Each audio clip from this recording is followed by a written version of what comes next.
ನಮಸ್ತೆ. ತಂಗಳನ್ನದಿಂದ ಮಾಡೋ ಈ ಐಟಮ್ನ ಹೆಸರು ಏನು ಗೊತ್ತಾ? ಗುಯಿಮಮ್ಮ ಅಂತ. ಎಷ್ಟು ಚೆನ್ನಾಗಿದೆ ಅಲ್ವಾ ಹೆಸರು? ತುಂಬ ಸಿಂಪಲ್. ಇದು ತಂಗಳನ್ನ, ಲೆಫ್ಟ್ ಓವರ್ ರೈಸ್. ಅದಾದಮೇಲೆ ಬೆಳ್ಳುಳ್ಳಿ, ಒಗ್ಗರಣೆಗೆ ಸಾಸಿವೆ, ಉದ್ದಿನಬೇಳೆ, ಕಡಲೆಬೇಳೆ, ಒಣಮೆಣಸು, ಮಜ್ಜಿಗೆ ಮೆಣಸು, ಕರಿಬೇವು, ರುಚಿಗೆ ತಕ್ಕಷ್ಟು ಉಪ್ಪು. ಈಗ ಮೊದಲಿಗೆ ಒಂದು ಬಾಣಲೆಯಲ್ಲಿ ಸ್ವಲ್ಪ ಎಣ್ಣೆ ತಗೊಂಡಿದ್ದೇನೆ. ಈಗ ಎಣ್ಣೆ ಬಿಸಿ ಆಗ್ತಿದ್ದ ಹಾಗೆ ಸಾಸಿವೆ, ಉದ್ದಿನಬೇಳೆ, ಕಡಲೆಬೇಳೆ, ಒಣಮೆಣಸು,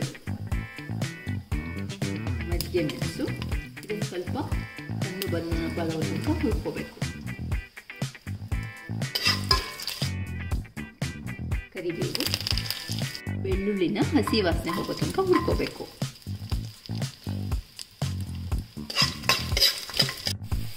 ನಿಮಗೆ ಖಾರ ಬೇಕಿದ್ರೆ ಒಂದು ಹಸಿಮೆಣಸನ್ನು ಸಣ್ಣಕ್ಕೆ ಹಚ್ಚಿ ಈಗ ಸೇರಿಸ್ಕೋಬೋದು.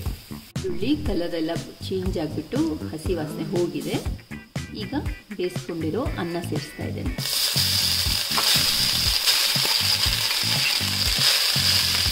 ರುಚಿಗೆ ತಕ್ಕಷ್ಟು ಉಪ್ಪು ಎಲ್ಲ ಚೆನ್ನಾಗಿ ಮಿಕ್ಸ್ ಮಾಡ್ಕೋಬೇಕು. ಒಮ್ಮೆ ಮಚ್ಚಿ ಒಂದು 2 ನಿಮಿಷ ಚೆನ್ನಾಗಿ ಹೊಂದಿಸಿದ ಮೇಲೆ ಆಯಿತು, ಗ್ಯಾಸ್ ಹಾಕ್ಬೋದು.